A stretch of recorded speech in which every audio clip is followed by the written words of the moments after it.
Gelap, tapi kelihatan ada bayangan. Bayangan orang-orang duduk berjejer, ngadep ke arah depan, kayak lagi ada aktivitas di kelas. Kedengeran ada suara. Suara yang sama. Suara gamelan. Ting,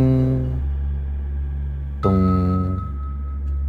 teng, tung. Di layar itu, perempuan itu makin dekat ke telinganya Gilang. Kalau saya mengambil uang itu, biarlah saya menerima akibatnya di dunia dan di akhirat. Waktu itu sebenarnya Sinta belum begitu ngerti ini tuh sebenarnya ngapain dan buat apa.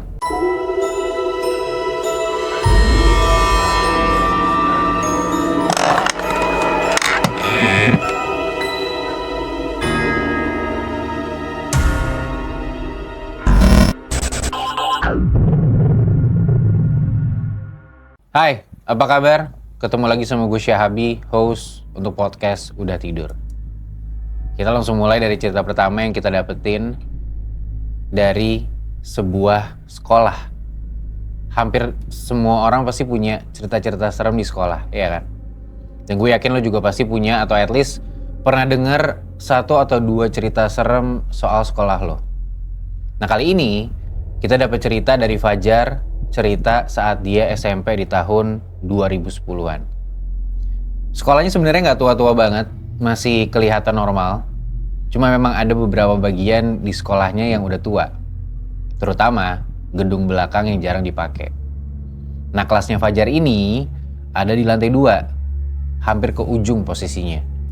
Dan persis di sebelah kelasnya itu ada satu ruang kosong.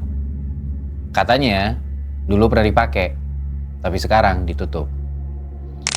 Kalau siang sih biasa aja, nggak ada hal yang aneh. Tapi kalau udah sore, lorong itu cepet banget jadi gelap dan sepi.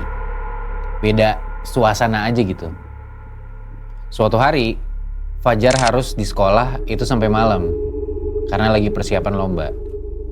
Sekitar jam 6:30, hampir semua siswa udah pulang, tinggal dia sama 2 temennya di kelas yang ikut lomba drama musikal gitu. Mereka latihan, fokus, gak terlalu mikirin apa yang ada di sekitar mereka gitu ya.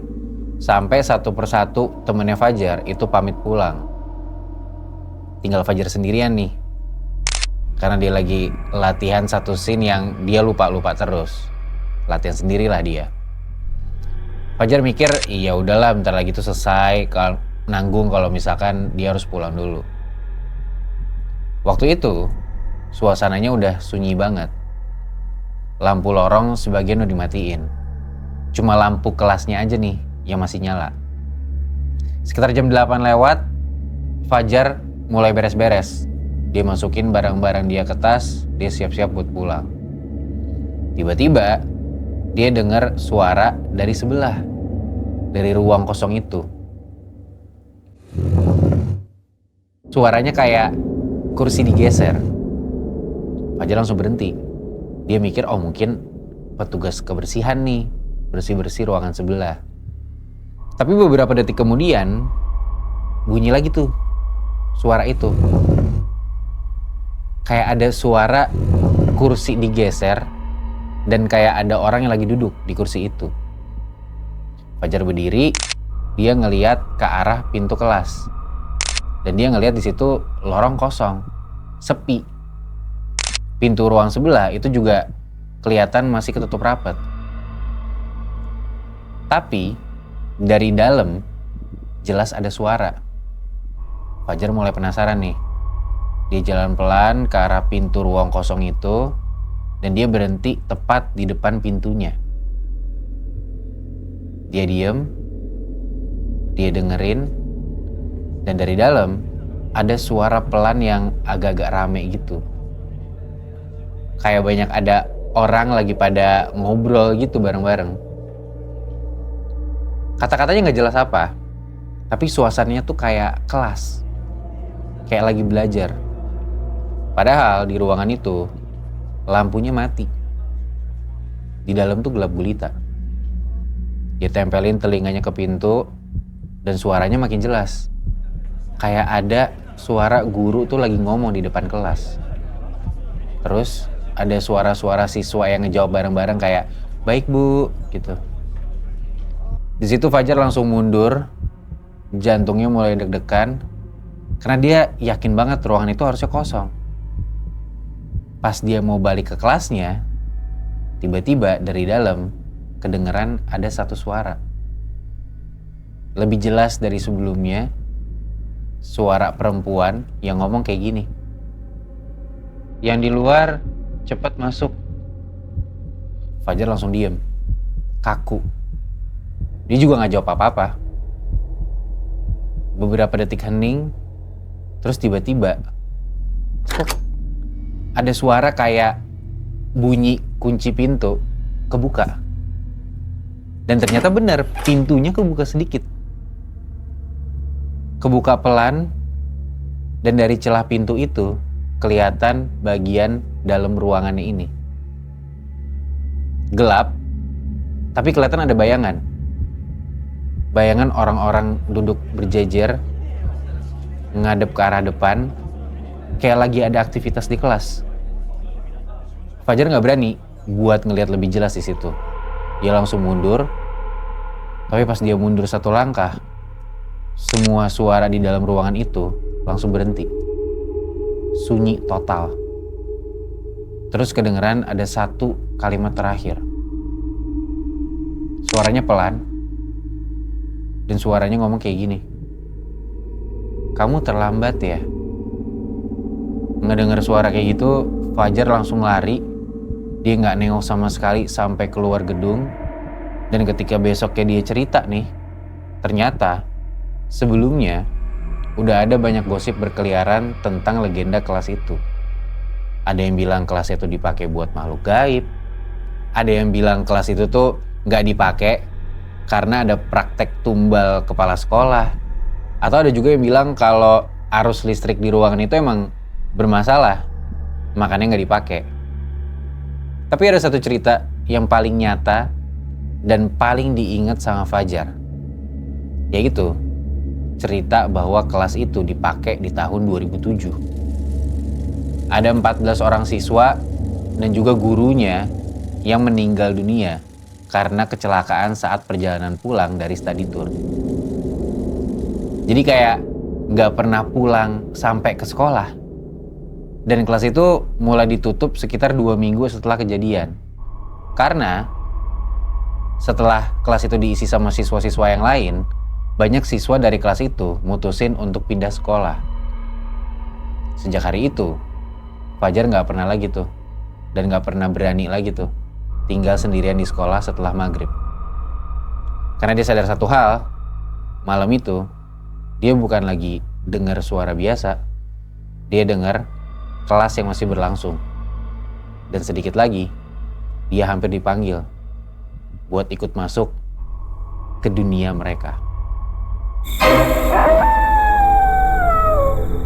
Cerita berikutnya adalah pengalaman dari penonton kita yang namanya Gendis. Kejadiannya waktu kakeknya baru meninggal di rumah keluarga besar mereka di daerah Jawa Tengah. Di keluarga Gendis, selama layatan, rumah itu gak pernah benar-benar sepi selama 3-7 harian. Selalu ada orang, selalu ada yang baca doa, dan selalu ada yang berjaga-jaga di situ.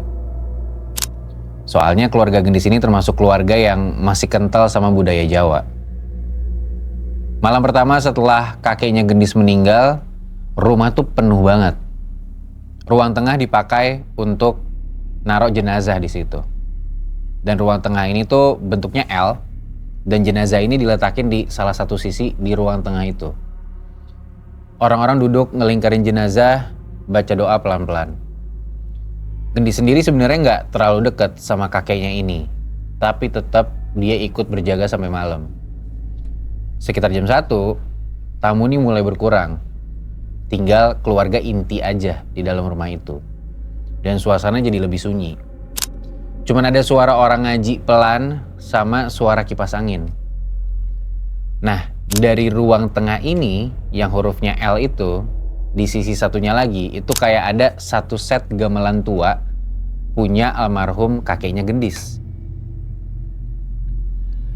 Jadi dulu ternyata kakeknya Gendis ini seorang seniman, sering main gamelan di acara desa.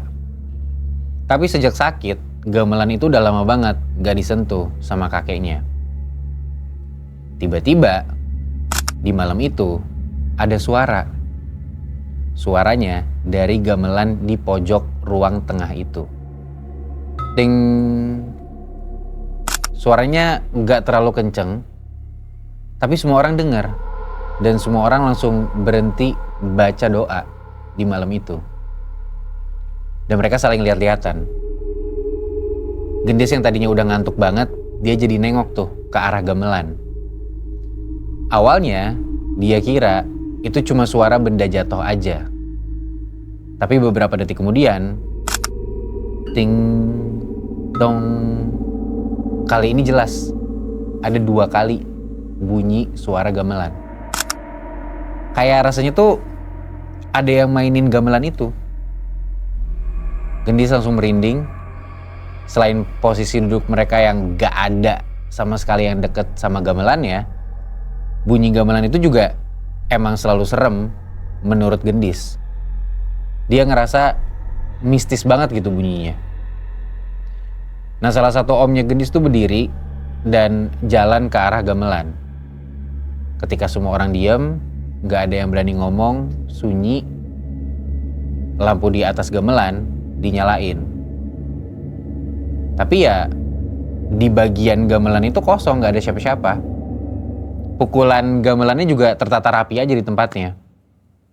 Kayak, ya seakan-akan gak pernah ada bunyi sama sekali dari tadi. Di situ semua orang coba buat balik tenang. Mereka ngelanjutin ngaji lah dan doa-doa. Beberapa menit lewat, ternyata suara itu muncul lagi. Dan kali ini lebih jelas. Tapi jeda itu panjang. Ting, tung, ting, tung. Kayak lagu tuh dimainin, tapi lambat banget temponya. Dan gak asal bunyi gitu. Semua orang di dalam rumah itu langsung pada diem lagi. Gak ada yang berani ngedeket sekarang ke arah gamelannya. Dan salah satu tantenya Gendis itu bisik-bisik pelan. Itu kayak yang biasa dimainin sama bapak. Gendis langsung nengok ke arah ruang tengah, ke arah jenazah kakeknya. Ya jenazahnya diem, gak bergerak sama sekali. Tapi suara gamelan itu terus ada untuk beberapa menit. Abis itu tiba-tiba berhenti sendiri.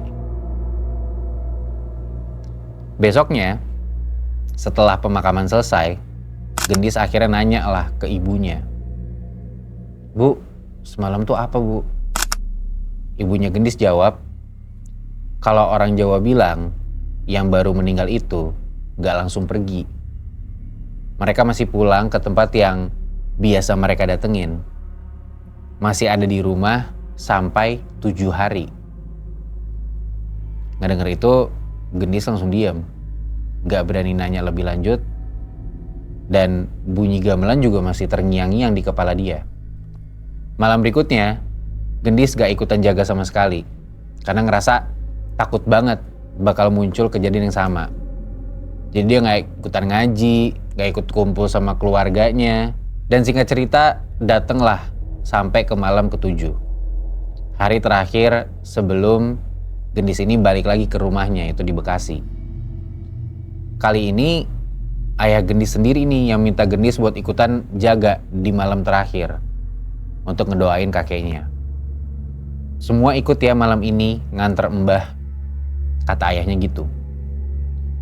Walaupun terpaksa, Gendis akhirnya ikutan jaga lah. Karena ya dia gak berani ngelawan ayahnya. Sekitar jam 2 pagi, Gendis yang lagi duduk dan setengah ngantuk, tiba-tiba dia jadi sadar tuh. Karena dia ngelihat ayahnya berdiri. Ayahnya bilang kayak gini, aku mau lihat gamelan dulu, mungkin nanti akan coba-coba main. Muka Gendis langsung heran di situ. Ngapain nih tiba-tiba ayah gua mau main gamelan? Kan lagi pada ngaji nih di sini nih. Ayahnya Gendis mulai jalan ke arah gamelan, lampu nggak dinyalain satupun, dan ayahnya Gendis duduk di tengah gelap di pojokan di bagian gamelan itu. Duduk, diem, nggak ngapa-ngapain. Dan di situ sunyi cukup lama, sekitar 20 menitan. Cuman ada suara tipis-tipis keluarganya tuh kedengeran lagi baca doa. Tiba-tiba kedengeran ada suara yang sama, suara gamelan. Ting, tung, teng, tung. Pelan, lebih halus dari yang sebelumnya, dan rasanya tuh kayak dimainin dengan hati-hati banget. Semua suara doa-doa tuh berhenti, dan gak ada yang nengok-nengok, cuma pada tutup mata aja. Dan lagi-lagi Gendis mulai merinding di situ, ngedengerin ayahnya main gamelan.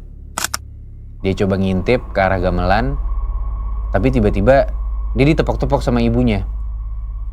Ibunya ngelihat Gendis dan ngegeleng-gelengin kepala, kayak seakan-akan ngelarang Gendis buat ngintip. Akhirnya Gendis ngurungin niatnya, yang mana sebenarnya dia kesel. Dia kesel kenapa ayahnya malah mainin gamelan di tengah malam itu. Bikin takut kan?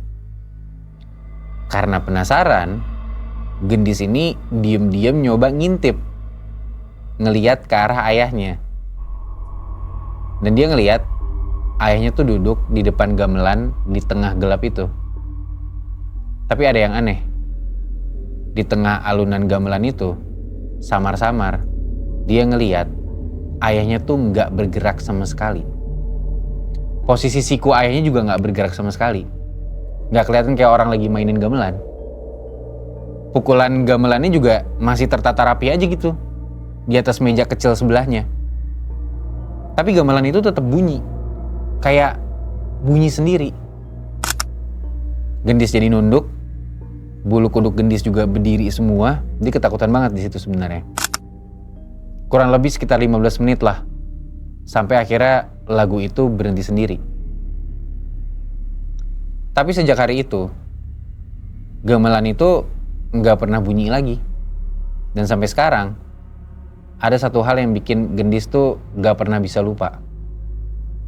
Belakangan dia baru tahu, lagu yang dimainin di malam pertama itu bukan lagu sembarangan. Itu lagu yang biasa dimainin sama kakeknya Gendis setiap selesai pentas. Lagu penutup yang dulu selalu dimainin sama kakeknya sebelum pulang.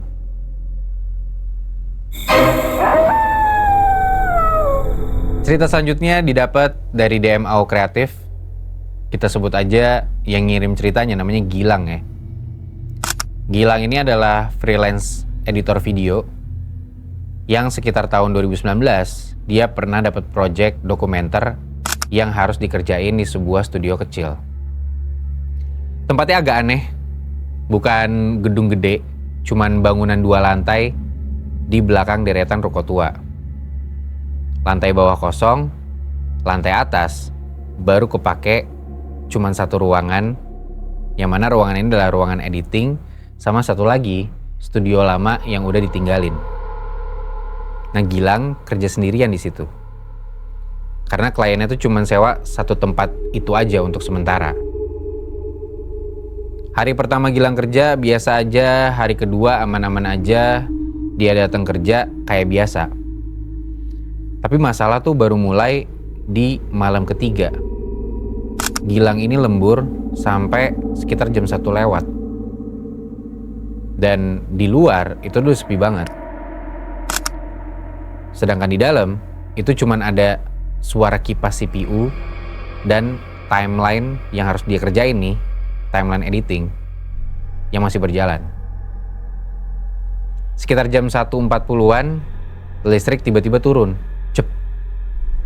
Monitor mati, ruangan gelap, dan untuk beberapa detik listrik baru nyala lagi tuh. Komputer hidup dan proyeknya masih kebuka nih, proyek yang lagi dia kerjain. Semua normal awalnya, sampai Gilang sadar sesuatu. Di timeline itu ada satu klip baru. Padahal Gilang tuh nggak nambahin footage apa-apa. Dia kliklah klip itu. Klip yang baru dia lihat nih. Klip yang durasinya 2 menit dengan nama file REC_0031. Gilang langsung ngerasa aneh di situ. Karena itu bukan nama file dari footage kliennya dia nih. Dia penasaran, dia coba play, dan ternyata isinya tuh cuman blok hitam aja di awal-awal. Untuk beberapa detik masih hitam, terus muncul gambar seorang perempuan berdiri di tengah studio. Studio yang sama kantor yang Gilang lagi tempatin itu. Tapi di situ suasananya gelap. Di dalam footage itu juga kameranya statis, nggak bergerak sama sekali. Perempuan itu juga diem aja, ngadep ke kamera, nggak gerak sama sekali. Gilang mulai ngerasa ada yang nggak beres nih. Dia pause footage-nya, terus dia ulang dari awal. Kali ini dia coba perhatiin lebih detail. Dan di situ, Gilang ngelihat ada sesuatu yang bikin dia jadi deg-degan. Di belakang perempuan itu, ada kursi editing. Dan di kursi itu, ada seseorang yang duduk ngadep ke arah monitor. Posisinya sama persis kayak posisi Gilang sekarang. Gilang refleks langsung nengok ke arah belakang.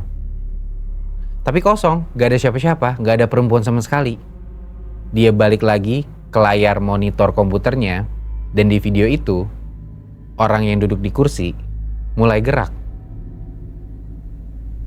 Dan tiba-tiba noleh ke arah kamera. Dan pas mukanya kelihatan, mukanya mirip banget sama dia. Gilang kayak ngelihat diri dia sendiri. Anehnya video ini nih kelihatan kayak lagi live stream gitu, tapi ada sosok perempuan tadi di belakangnya Gilang. Gilang takut, dia langsung tutup lah videonya. Jantungnya mulai nggak karuan di situ. Tapi dia masih coba buat mikir logis. Oh mungkin file aneh ini dari klien gua nih, ngisengin gua gitu. Setelah dia coba untuk nenangin dirinya sendiri, dia tarik nafas beberapa kali, dia paksa untuk lanjut kerja lah. Beberapa menit lewat, tiba-tiba dari luar ruangan itu kedengeran suara. Pintu studio sebelah itu kebuka. Pelan suaranya. Padahal ruangan itu sebenarnya selalu dikunci kalau udah malam. Gilang diam sebentar dan dia ngeliat ke arah pintu yang terhubung ke studio sebelah itu. Di situ Gilang makin merinding nih, sambil terus merhatiin si pintu itu. Dia diam lama banget. Dan Gilang nggak berani bergerak di situ. Sampai tiba-tiba gagang pintunya itu gerak.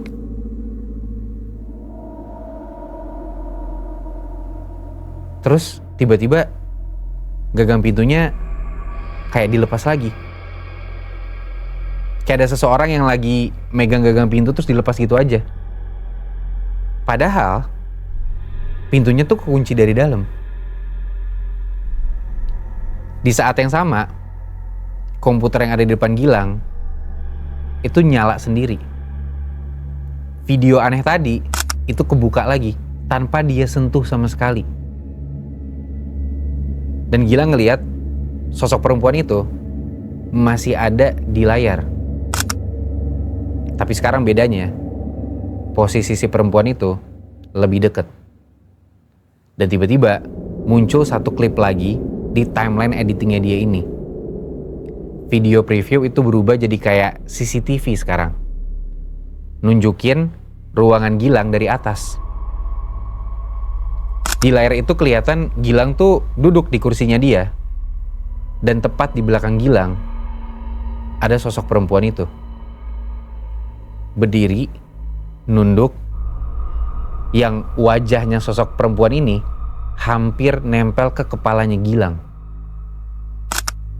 Gilang gak berani nengok. tangannya dingin, dia cuma bisa ngelihat layar yang ada di depan dia doang.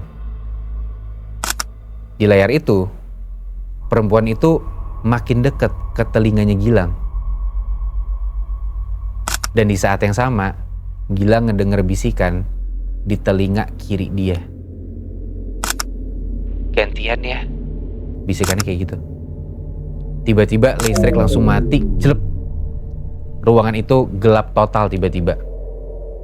Setelah itu, yang diingat sama Gilang, dia cuma sadar udah pagi dan dia udah dikelilingin sama orang-orang di studio dan pemilik tempat.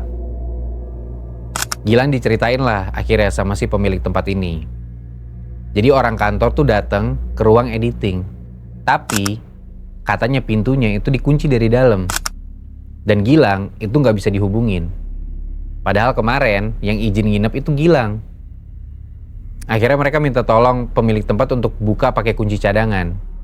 Pas dibuka, Gilang kelihatan udah kayak ketiduran di bangku editing. Tapi susah banget buat dibangunin.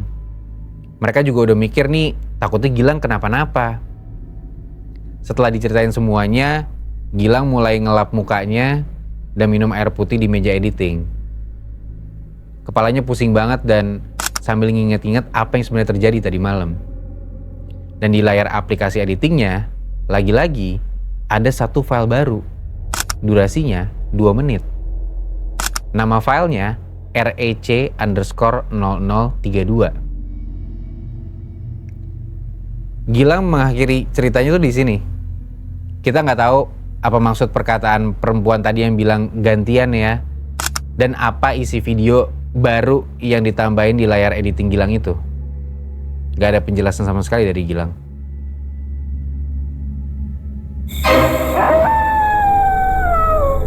Gimana? Udah tidur?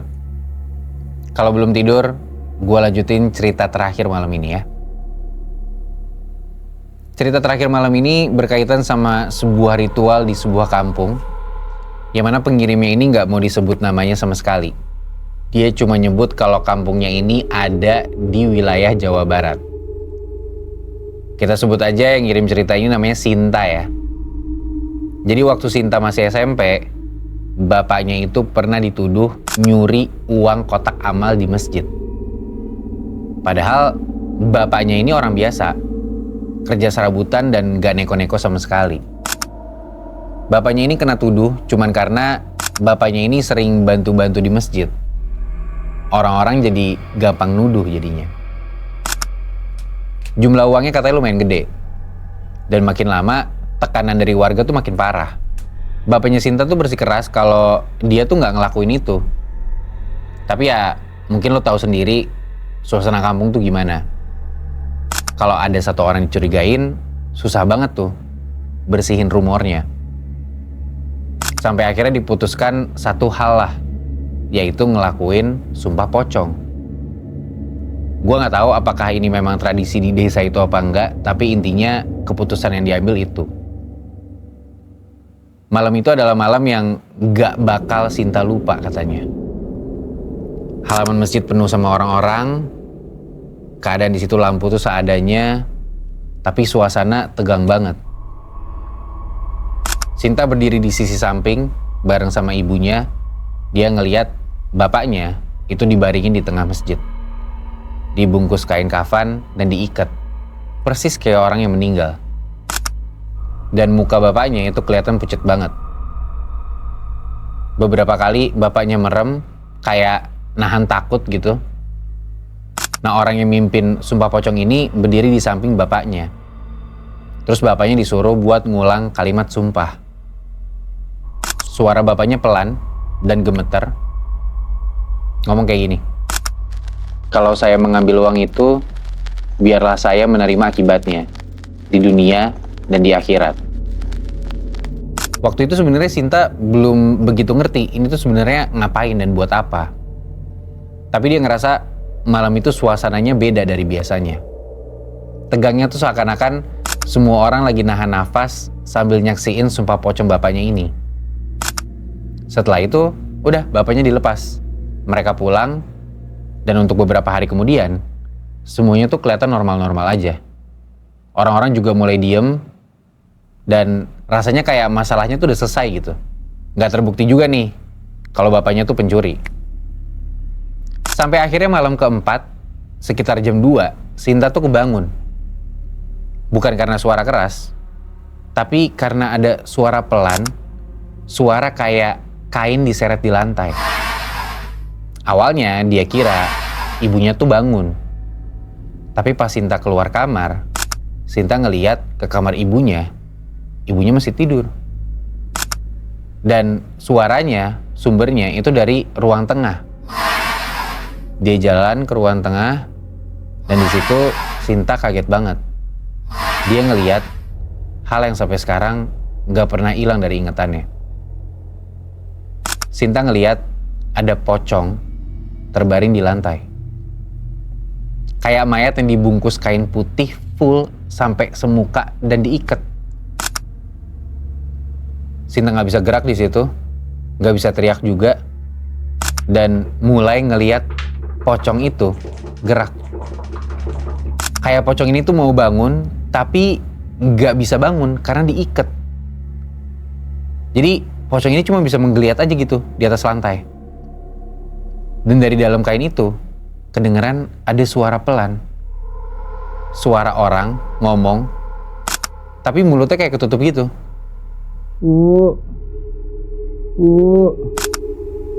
Sinta langsung shock. Karena suara itu mirip banget sama suara bapaknya. Untungnya di situ Sinta bisa bergerak, dia langsung lari bangunin ibunya ke kamar. Dan mereka berdua buka kain itu bareng-bareng. Begitu kebuka, ternyata bener isi dalam pocong itu, dalam kain kafan itu bener-bener bapaknya. Bapaknya langsung tarik nafas kenceng banget kayak orang yang abis nahan nafas bermenit-menit. Matanya kebuka, tapi tatapan bapaknya ini kosong. Sejak malam itu, bapaknya tuh berubah jadi pendiam, jarang ngomong, dan kalau ditanya, itu cuma diem atau kayak orang linglung aja. Kadang malam-malam juga suka duduk sendirian di ruang tengah, ngelamun. Tapi yang paling ganggu, suara tiap jam 2 malam itu terus-terusan ada. Suara kayak kain diseret. Kadang suaranya dari ruang tengah, kadang dari kamar depan, kadang dari dapur.